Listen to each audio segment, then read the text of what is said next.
जी, अस्सलामु अलैकुम वरहमतुल्लाहि वबरकातुहू। अर्जू व अतमन्ना अन्नकुम बिखैर या अय्युहत तुल्लाब। I hope you are fine. उम्मीद करता हूँ तमाम तलबा किराम खैर व आफियत से होंगे। आज की क्लास में हमने 3 कॉन्सेप्ट्स को स्टडी करना है। Number 1, consonants and vowels. Last class में भी इसको डिस्कस किया गया था लेकिन वीडियो नहीं थी, इसलिए आज उस कॉन्सेप्ट को रिपीट किया जाएगा। नंबर 2, वॉइसलेस एंड वॉइस्ड, वो क्या होते हैं। और number 3, the concept of raw, के रॉ का कॉन्सेप्ट क्या है। चलिए आइए बिला तखीर हम स्टार्ट करते हैं। देखें, कॉन्सोनेंट्स एंड वावल्स। एक स्टूडेंट ने मुझे बोला है कि सर आप कह रहे हैं 44 साउंड्स कंप्लीट हो गए हैं, जबकि 44 साउंड्स कंप्लीट नहीं हुए, हम तो उसको बार बार गिना, वो 43 हैं। तो आपकी बात बिल्कुल ठीक है, 43 साउंड्स हैं, एक साउंड हमारा मिसिंग है, ठीक है, उसको आसान साउंड है वो क्या है, ये है वो, यानी आपके लिप्स गोल हो जाएंगे वो। हमने एक ये भी साउंड पढ़ा था, लेकिन ये था व व व व, और ये ऊपर वाला है वो। दोनों में कोई डिफरेंस नहीं, कोई फर्क नहीं, सिवाय इस बात के कि वो ऊपर वाले में होंठ गोल होंगे, नीचे वाले में होंठ गोल नहीं होंगे। ठीक है, तो ये हमारे 44 कंप्लीट हो गए। कॉन्सोनेंट्स। अच्छा, आपने क्या करना है, आपने डियर स्टूडेंट्स इस लफ्ज को डिक्शनरी में जाकर देखना है कि इसका तलफ्फुज क्या है।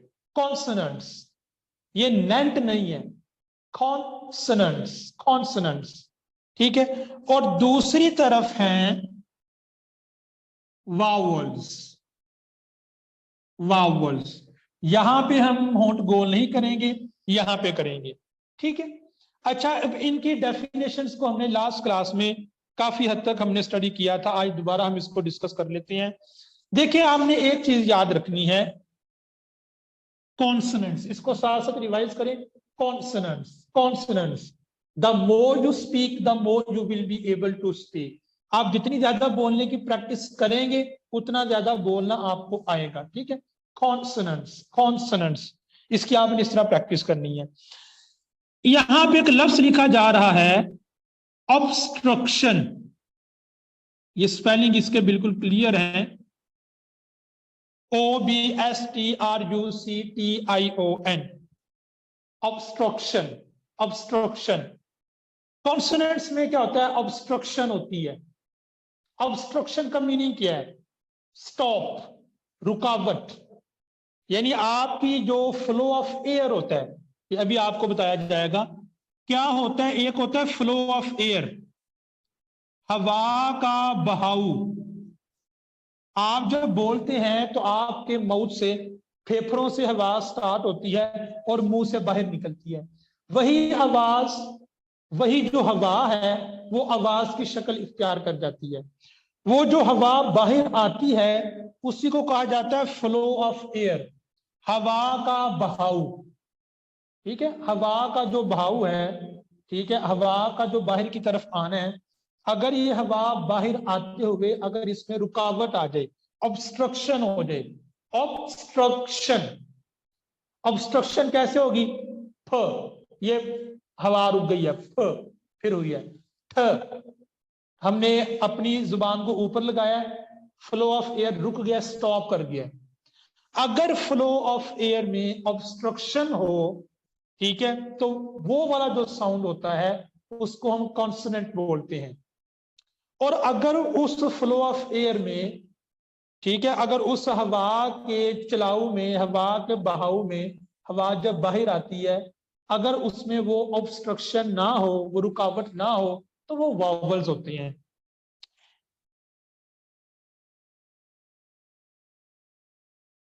तो अब ये जो वावल्स हैं जो हमने डिस्कस किए हैं, अप्रोक्सीमेटली ये 20 वावल्स हैं और 24 कॉन्सोनेंट्स हैं। तो अब जितने भी साउंड्स आपने स्टडी किए हैं, आपको ये पता होना चाहिए कि कॉन्सोनेंट कौन सा है, वॉवल कौन सा है। ये फ ब ठ ड ख ग थ द फ व स ज श य च ज ल म न र ह, वो सारे कॉन्सोनेंट्स हैं। ठीक है, वॉवल्स कौन से हैं, ई उ आ ई, इस तरह की जितनी भी साउंड्स हैं। ठीक है, वैसे अल्फाबेट्स में 5 वॉवल्स हैं, 5 वॉवल्स हैं रूफे तहजी में, लेकिन ये जो साउंड हैं इसमें 20 वॉवल्स हैं। ठीक है, तो यहां पे लिख दिया जाएगा नो ऑब्स्ट्रक्शन। ऑब्स्ट्रक्शन मीन रुकावट, के रुकावट नहीं होगी हवा के बाहर आने में। इसको आप उर्दू में भी याद कर सकते हैं, ये इंग्लिश में याद करना जरूरी नहीं है। ठीक है, हाँ ये लफ्ज आपको याद होना चाहिए, ऑब्स्ट्रक्शन। आपने ऑक्सफोर्ड लंदन डिक्शनरी में इसको भी लिखना है और आपने इसको भी लिखना है। ठीक है, अच्छा इनकी डेफिनेशंस अगर क्लियर हैं तो मुझे ओके का मैसेज करें, और साथ साथ ये भी बताएं कि ये जो साउंड है ये कॉन्सोनेंट है या वावल है जी, इसका काइंडली रिप्लाई करें। ये जो साउंड है ये कॉन्सोनेंट में आएगा या वावल में आएगा? जी डियर स्टूडेंट्स, ये जो स्टूडेंट्स कह रहे हैं कि लेक्चर नंबर 7 मिस हो गया था, लेक्चर नंबर 7 मैंने सबको पर्सनल पे सेंड किया हुआ है, तो खैर आप वहां से देख सकते हैं। ठीक है, ठीक है, चलें, गुड। अच्छा ये बताएं, ह ह ये वॉवल है या कॉन्सोनेंट है? जी, ऑब्वियसली ये कॉन्सोनेंट है, अगरचे बिल्कुल तो हवा नहीं रुकती लेकिन थोड़ी बहुत रुक जाती है। तो ये ऑब्स्ट्रक्शन कभी कंप्लीटली होती है, मुकम्मल तौर पे होती है, कभी ये थोड़ी सी होती है। ठीक है, अच्छा इसको बाय द वे ना मिनी वावल कहा जाता है, मिनी वावल है, ये कॉन्सोनेंट है। हाँ, लेकिन जो हवा है ना वो थोड़ी सी रुकती है, तो इसको क्या कहा जाता है, मिनी वावल भी कहा जाता है, मिनी वावल। ठीक है, अच्छा आपको पता है ना कि अगर हमने कहना हो ना कि आधा घंटा, आपको पता है वावल से पहले एन आता है, एन, या आपको पता ही होगा कि वावल से पहले क्या आता है, एन। ठीक है, एन आता है, दा नहीं आता अगर कोई लफ्ज वावल से स्टार्ट हो रहा हो। अब ये देखें, हम क्या कहते हैं, half an, half an hour, आधा घंटा। आधे घंटे को हम कहते हैं half an hour, half an hour, half an hour. तो ये असल में मिनी वावल होता है, इसको हम वैसे अक्सर बोलने में स्किप कर देते हैं, half an hour, half an hour. तो ये एट साइलेंट हो जाता है, ये मिनी वावल में चला जाता है, ये ना होने के बराबर हो जाता है, half an hour, half an hour. तो यहाँ पे एन आ गया। ठीक है, लेकिन इसका ताल्लुक भी आपके लेसन के साथ नहीं है, बस आपको अभी तक हमने ये पढ़ा है कि कॉन्सोनेंट्स एंड वावल्स में क्या डिफरेंस है। इसमें ऑब्स्ट्रक्शन होती है हवा की, और वावल्स में हवा की ऑब्स्ट्रक्शन नहीं होती, यानी रुकावट नहीं होती हवा की। दैट्स इट, ये चीज आपने याद करनी है। ओके है तो काइंडली ओके का मैसेज कर दें, इसको मैं रेज कर रहा हूं।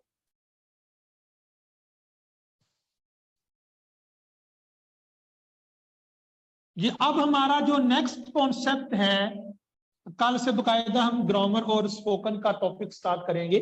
ठीक है जी, अब हमारा कॉन्सेप्ट है, ये देखें, वॉइसलेस।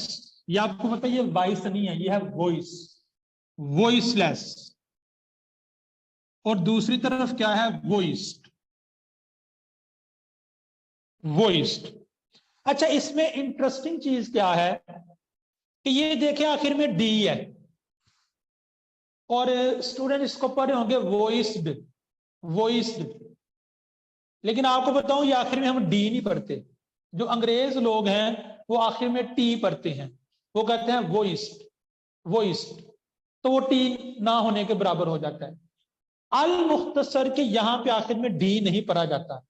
अच्छा अब डी नहीं पढ़ा जाता तो उसकी रीजन क्या हो सकती है ठीक है, ये आज के लेसन में हमने स्टडी करना है, लेकिन अभी थोड़ी देर के लिए आप ये भूल जाएं कि हम यहाँ डी को टी पढ़ते हैं, ये भूल जाए थोड़ी देर के लिए। ठीक है, अब देखिए होना क्या है।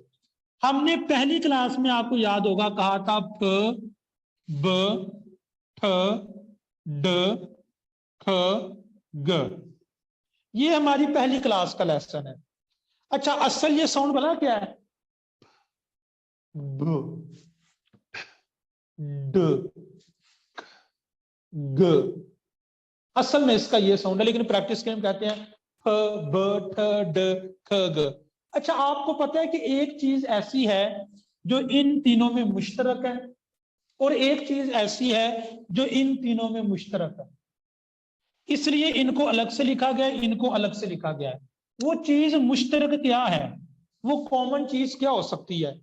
देखें, फ जब हम पढ़ते हैं तो हमें वाइब्रेशन फील नहीं होती, एक तरह का करंट वो महसूस नहीं होता। ब जब हम पढ़ते हैं तो हमें एक तरह का करंट महसूस होता है, हल्की सी वाइब्रेशन महसूस होती है। तो आप सोच रहे होंगे हमें तो वाइब्रेशन महसूस होती नहीं है, रिलैक्स, जस्ट 1 मिनट। फ ठ ख में वाइब्रेशन नहीं, करंट नहीं, वाइब्रेशन समझते हैं, जिस तरह मोबाइल को वाइब्रेशन पे लगाया होता है तो महसूस होती है, उसकी फ्लो ऑफ करंट उसका फील होता है। ब ड ग में करंट है। दो तरीके हैं जो इंग्लिश लिंग्विस्टिक्स की बुक्स में और इंग्लिश की इल्म तजवीद में लिखा हुआ है कि आपको कैसे पता चलेगा कि किस आवाज में वाइब्रेशन है और कैसे पता चलेगा किस आवाज में वाइब्रेशन नहीं है, ये कैसे पता चलेगा? इसके दो तरीके हैं। अच्छा, उन दो तरीकों से पहले एक और चीज यहां पे लिखता हूं, स ज। अच्छा, इसको आप इस तरह पढ़ सकते हैं, ये इसके ओरिजिनल साउंड्स हैं, ये वाले, ठीक है, जिसको हम स और ज पढ़ते हैं। अच्छा, अब आप क्या करें, अब आपने क्या करना है, दो तरीके हैं। आप अपनी फिंगर को अपने कान में रखें और कहें, कोई वाइब्रेशन फील नहीं होगी। अब आप कहें, आपको वाइब्रेशन फील होगी। अभी करें प्रैक्टिकली।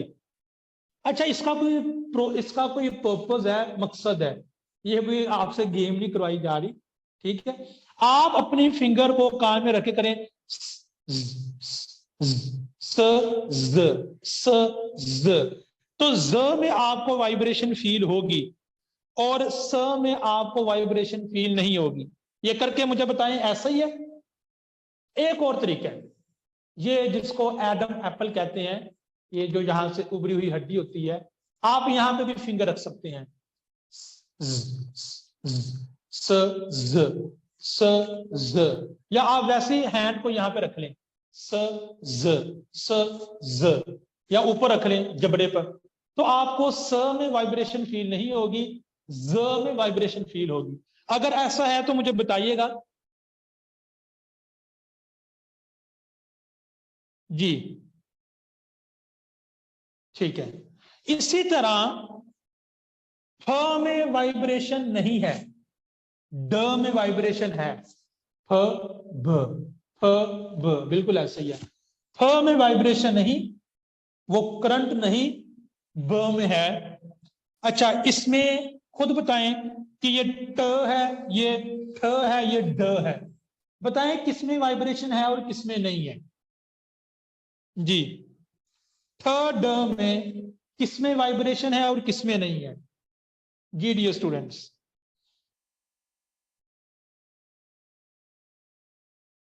चले, मेरे ख्याल में it will take a lot time, मैं आपको खुद अर्ज कर देता हूं। ठ में वाइब्रेशन नहीं, ड में वाइब्रेशन है, ख में वाइब्रेशन नहीं, ग में वाइब्रेशन है। आप इसको ऐसे करें, ख ग, ठीक है। अब देखें, जिन कॉन्सोनेंट्स में वाइब्रेशन है उनको कहते हैं वॉइस्ड, जिनमें वाइब्रेशन है, जिनमें वो करंट है, ठीक है। और डियर स्टूडेंट्स, जिन कॉन्सोनेंट्स में वाइब्रेशन नहीं है उनको कहते हैं वॉइसलेस। लेस का मतलब नहीं होता है, नो वाइब्रेशन, ये एन और वी लिख दिया है, नो वाइब्रेशन, वाइब्रेशन नहीं है इनमें, ठीक है। अच्छा, अगर वाइब्रेशन ना हो तो उनको कहते हैं वॉइसलेस, और अगर वाइब्रेशन हो तो उनको कहते हैं वॉइस्ड, वॉइस्ड। आखिर में हम टी पढ़ेंगे अगर डी लिखा हुआ है। जितने भी कॉन्सोनेंट्स हैं 24, या तो वो वॉइसलेस है या वो वॉइस्ड है। अब होता क्या है, गेम क्या है, अब हम रियलिटी और प्रैक्टिकल चीज की तरफ आ रहे हैं। वो क्या है ये देखें। देखिए आप ये लफ्ज पढ़ते हैं, इसको पढ़ें। आप बताएं कि हम यहां पे स पढ़ते हैं या ज पढ़ते हैं। खैर लिखा तो एस हुआ है ना, लेकिन हम क्या पढ़ते हैं, स या ज? जी खुद बताएं, यहां पे हम क्या पढ़ते हैं, स या ज? ज पढ़ते हैं। आज आपको पता चलेगा कि हम ज क्यों पढ़ते हैं। अच्छा, इसी तरह किड, KID, किड, बच्चे को बोला जाता है, इसके आखिर में हम एस लगाएं तो इसको हम पढ़ते हैं किड्स, किड्स। ज पढ़ते हैं यहां भी, क्यों? पहले एक बात बताएं कि ये जो ड है, ड, क्या ड में वाइब्रेशन है? फ ब ठ ड, ड, ड, आई थिंक सो, मेरे ख्याल में ड में वाइब्रेशन है। तो ड हुआ वॉइस्ड, यानी जिसमें वाइब्रेशन हो वो वॉइस्ड कहलाता है, ठीक है। अब ये बात याद रखें, ऐसा कॉन्सोनेंट जो वाइब्रेशन वाला हो, उसके बाद अगर स आ जाए तो वो ज में तब्दील हो जाता है, ता के मुताबिकत हो जाए। वैसे आप देखें जो स है, स, उसमें वाइब्रेशन नहीं है, स वॉइसलेस है, ड वॉइस्ड है। तो अगर ये जो ड अगर वॉइस्ड कॉन्सोनेंट आ जाए, ठीक है, उसके बाद स हो तो हम स को ज में तब्दील कर देते हैं, तो होगा फ्रेंड्स, फ्रेंड्स। क्यों? ये है वॉइस्ड, ताकि इसके बाद भी क्या आ जाए, वॉइस्ड आ जाए, यानी वाइब्रेशन वाला आ जाए। वाइब्रेशन के बाद वाइब्रेशन वाला आएगा तो पढ़ने में मुताबिकत हो जाएगी। अगर इसको सर्फ की रूह से हम करें तो एस को जेड में बदल के, हाँ, एस को ज में तब्दील कर दिया गया है। खैर इदगाम तो यहाँ पे नहीं किया गया, मैं तो इदगाम ही कर देने लगा था। वैसे इंग्लिश में भी इदगाम का कॉन्सेप्ट है जिसको एसिमिलेशन कहते हैं, उसको भी हम डिस्कस करेंगे अपने टाइम पे। तो यहाँ पे स को ज में तब्दील कर दिया। रीजन क्या है, ड वाइब्रेशन वाला था, तो हक ये था कि इसके बाद भी वाइब्रेशन वाला आए। तो स के अंदर अगर आप वाइब्रेशन लेकर आएंगे तो वो ज में तब्दील हो जाएगा। स और ज में फर्क ही वाइब्रेशन का है। ये कॉन्सेप्ट क्लियर है तो मुझे ओके का मैसेज करें। ये थोड़ी सी आज एक कॉन्सेप्चुअल बेस्ड चीज आई है।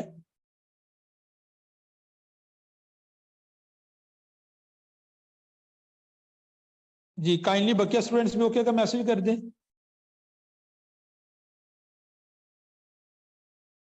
गुड, एक्सीलेंट, पिक कर रहे हैं आप बात को। Same is the case with this word, बिल्कुल इसमें होगा कि ड क्या है, वॉइस, वाइब्रेशन वाला, तो इसके बाद भी कौन सा आ जाएगा, वाइब्रेशन वाला आ जाएगा, तो हो जाएगा किड्स। यही वजह है कि जब आप वो ऑक्सफोर्ड लर्नर्स डिक्शनरी को कंसल्ट करेंगे, जब आप वो डिक्शनरी ओपन करेंगे तो क्या लिखा होगा, उसके नीचे उसका एराब, उसका तलफ्फुज क्या होगा, उन्होंने लिखा होगा फ र ए, फ्रेंड, फ्रेंड्स, ये लिखा होगा। असल में ये है नीचे तलफ्फुज में ये लिखा होगा फ्रेंड्स, फ्रेंड्स।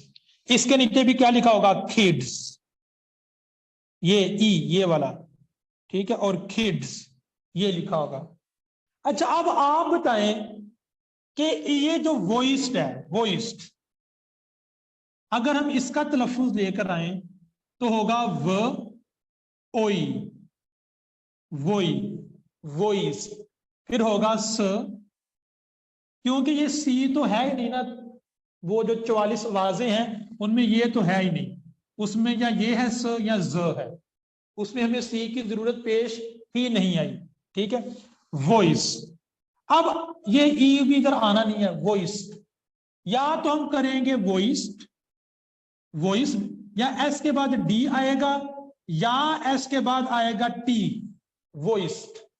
तो आप बताएंगे क्या आएगा और क्यों आएगा, ये वॉइस्ड होगा या वॉइस टी होगा, आखिर में डाल आएगा या टे आएगा।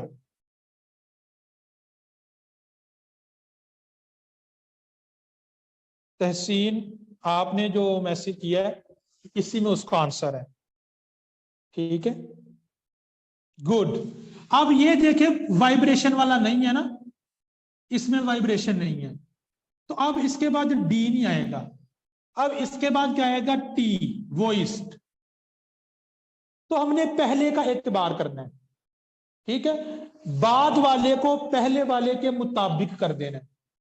तो वैसे तो इसमें डिटेल है, लेकिन आपने दो याद रखने हैं, कभी स ज में तब्दील हो जाता है जब एस से पहले वाइब्रेशन वाला साउंड हो, और कभी जो ड है वो ट में तब्दील हो जाता है जब ड से पहले वाइब्रेशन वाला साउंड ना हो। जिस तरह ये एस वाइब्रेशन वाला नहीं है, तो एस के बाद फिर ये जो डी है ये टी में तब्दील हो जाएगा। ठीक है, इसकी आपको समझ लगी होगी। पहले बगैर वाइब्रेशन वाला है तो बाद में भी बगैर वाइब्रेशन वाला, पहले वाइब्रेशन वाला है तो बाद में भी आपने वाइब्रेशन वाला लेकर आना है। डी है तो टी में तब्दील हो जाएगा, टी है तो डी में हो जाएगा, स है तो ज में तब्दील हो जाएगा। ठीक है, उम्मीद करता हूं कि ये ओके हो चुका होगा। अच्छा, इसमें ज्यादा ये डट और स ज का कंसेप्ट है, तो ये आपको इसलिए बताया गया है, जब आप डिक्शनरी देखें, आप जब देखेंगे ना लुक्ड, हम इसको बच्चे इसको पढ़ते हैं लुक्ड, लुक्ड, तो इसलिए तो फिर आपकी इंग्लिश फास्ट नहीं होती है, तेज नहीं होती है, क्योंकि वो इंग्लिश वाला हमारा तलफ्फुज ही नहीं होता। इसके नीचे भला क्या लिखा होता है जी, ये सिर्फ आखिर में होगा या बीच में, अक्सर ये आखिर में ही होता है।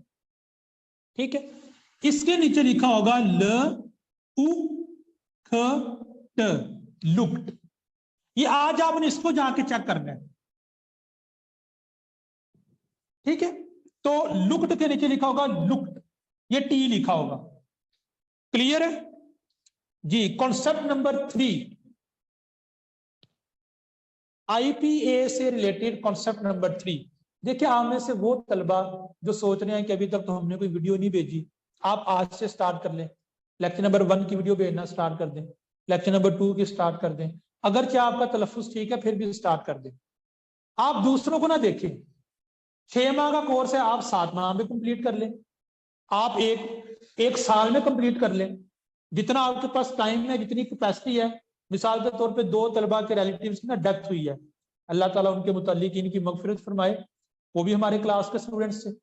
आप समझिए आपका कोर्स आज से शुरू हुआ है, आप ये ध्यान में ना लेकर आए कि इतनी क्लासेस हो चुकी हुई हैं, वीडियोस रिकॉर्डिंग्स की सूरत में आपके पास मौजूद है, और आपको पता है वो लाइव और रिकॉर्डिंग एक ही खाते में है यहाँ पे, क्योंकि आपने प्रैक्टिस करके सेंड करना होता है जी। हमारा कॉन्सेप्ट नंबर 3, आप एक चीज देखें, ये लिखा हुआ है VERB, VERB, इसको हम उर्दू में कहते हैं फेल। ठीक है, अच्छा ये बात याद रखें कि अरेबिक का जो फेल है और जो मसदर है, अरेबिक में फेल और मसदर अलग अलग है ना। इंग्लिश में अरेबिक वाले फेल को भी फेल कहते हैं, और इंग्लिश में अरेबिक वाले मसदर को भी फेल ही कहते हैं। समझ आ रही बात? इंग्लिश में खाना पीना उठना बैठना ये भी फेल है, अरबी में ये मसादिर है। ठीक है, यानी इंग्लिश अरबी में जरूरी है कि फेल के अंदर जमाना हो, किसी हद तक जरूरी है, ठीक है। इंग्लिश का जो फेल है उसमें जमाने का होना जरूरी नहीं है। इसको ऐसे हम कल डिस्कस करेंगे जब हम बकायदा एक फेल से स्टार्ट करेंगे, लेकिन इस बात को याद रखें, खाना अरबी में मसदर है, फेल नहीं है, इंग्लिश में ये फेल ही है, ठीक है। तो इंग्लिश में फेल और मस्तर को मिक्स कर दिया गया है इंग्लिश लैंग्वेज में, ठीक है। अब ये क्या लिखा हुआ है, अगर आप इसको डिक्शनरी में देखें तो जो ब्रिटिश वाले हैं उन्होंने लिखा होगा वर्ब।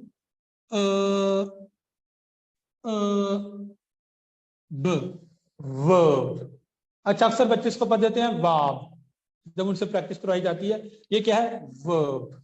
वर्ब आमतौर पे लोग इसको पढ़ते हैं वर्ब, वर्ब, वर्ब की फॉर्म्स, तो वो आर को बकायदा मेंशन करते हैं वर्ब।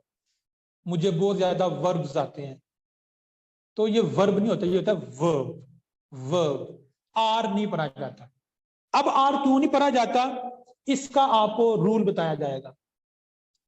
अगर आप अमेरिकन एक्सेंट को देखें, इधर ब्रिटिश का होता है सबसे पहले, फिर अमेरिकन का होता है। अगर आप अमेरिकन को देखें तो उन्होंने क्या लिखा होगा, र ब, तो अमेरिकन र को पढ़ते हैं, वो कहते हैं वर्ब, वर्ब, लेकिन वो भी वर्ब नहीं कहते, र तो उनका साउंड ही नहीं है ना, र र। जिस तरह अरबिक है ना, र हल्का सा, अर रहमान, ये तो नहीं कहते अर रहमान, र नहीं करना, ठीक है, र। अमेरिकन कहते हैं वर्ब, वर्ब। अब मुझे भी, चूंकि अमेरिकन की मेरी भी प्रैक्टिस नहीं है, ब्रिटिश की प्रैक्टिस करता रहता हूं, तो ब्रिटिश वाले कहते हैं वर्ब, वर्ब, जिसको आप कहते हैं फेल। रूल ये है, यहां पे नहीं, यहां पे रूल है। एक बात याद रखनी है, जो रूल और जो कायदा आपको बताया जाएगा उसका ताल्लुक इसके साथ नहीं, इसके साथ है।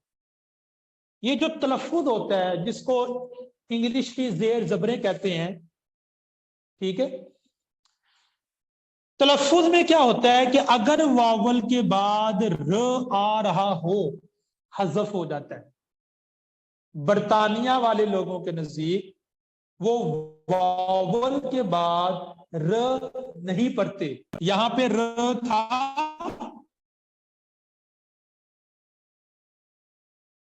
कर देते हैं, वो नहीं पढ़ते, वो पढ़ते हैं वर्ब। तो जब जब वावल के बाद र आएगा, वो उसको हज़फ कर देंगे, डिलीट कर देंगे, स्किप कर देंगे, खत्म कर देंगे, ठीक है। हाँ, अमेरिकन वाले नहीं करते। आपने आज जाके इस लफ्ज को सर्च करना है उसी डिक्शनरी पे, और फिर आपने देखना है कि क्या ऐसे ही है। इसलिए यह है more, it's more important, it's more important. अब वो क्या इसको पढ़ते हैं ब्रिटिश वाले, वो करते हैं मोर, बस। र इधर था, लेकिन वावल के बाद र आए तो वो पढ़ते ही नहीं है, खत्म हो जाएगा, कहेंगे it's more important, it's more important. वो मोर को कर देते हैं मो, मो कह के गुजर जाते हैं। तो अगर आपको इस बात का पता ही नहीं होगा तो आपको उनकी जुबान की समझ कैसे लगेगी, इट्स मोर इंपॉर्टेंट, ठीक है। चलें, ये आज की क्लास हमारी क्लियर है, ये सारा आपका हो गया। ये आईपीए लेक्चर नंबर 8 में ये हमारा आईपीए मुकम्मल तो हो गया है, ठीक है, लेकिन इसके प्रैक्टिस आपने डेली करते रहना है, करते रहना है। आज आपने 4 अल्फाज को सर्च करना है, कॉन्सोनेंट्स, उसका आपने तलफ्फुज लिखना है, उसके बाद ऑब्स्ट्रक्शन, उसका आपने तलफ्फुज लिखना है, उसके बाद वर्ब, इसका आपने तलफ्फुज लिखना है, और उसके बाद फ्रेंड्स। जो 4 अल्फाज यहां पे इस्तेमाल हुए हैं, आपने इन्हीं 4 अल्फाज को देखना है। एक आखिरी बात सबसे ज्यादा इंपॉर्टेंट है, इसको जरूर सुनिएगा। वैसे हमारा टाइम कंप्लीट हो गया, लेकिन ये बात बहुत ज्यादा इंपॉर्टेंट है, इसको जरूर सुनिएगा। बच्चे कर क्या रहे हैं, मिसाल के तौर पे ये लिखा है, उन्होंने जाके डिक्शनरी में लिखा है VERB, नीचे ये लिखा हुआ आ गया। आप कोशिश नहीं कर रहे कि ये क्या लिखा हुआ है, आपने फौरन स्पीकर वाले बटन को दबा दिया है। ऐसे ना करें, स्पीकर वाले बटन को तो वो दबाएगा जिसने ये तलफ्फुज पढ़ा नहीं हुआ। आपने तो तलफ्फुज पढ़ा हुआ है। आप खुद देखें कि ये व के बाद क्या है। अगर आपको नहीं पढ़ना आ रहा, फौरन उस लेक्चर की तरफ जाएं, टाइम लगेगा, लेक्चर नंबर 2 देखे, 3 देखे, घंटा लग जाएगा, लेकिन इस तरह आप कंफर्म अच्छे तरीके से आपके देह में बात बैठ जाएगी। जब 25 मिनट लगाकर ये साउंड ढूंढेंगे ना लेक्चर्स में से, अगर तो नोट किया होगा तो आपको फौरन पता चल जाएगा इसका ताल्लुक किस लेक्चर नंबर के साथ है। वो लेक्चर नंबर ओपन करें, वहां से सुने इस साउंड को, फिर पहले खुद पढ़ें, वो इस तरह का भी पढ़ा जाता है। उसके बाद अब चेक करने के लिए बटन दबाएं कि आया मैंने ठीक पढ़े। तो ये तरीकाकार है, ठीक है। चलिए आज के लिए इतना काफी है, दुआओं में याद रखिएगा। अल्लाह हाफिज। अस्सलाम वालेकुम वरहमतुल्लाहि वबरकातुहू।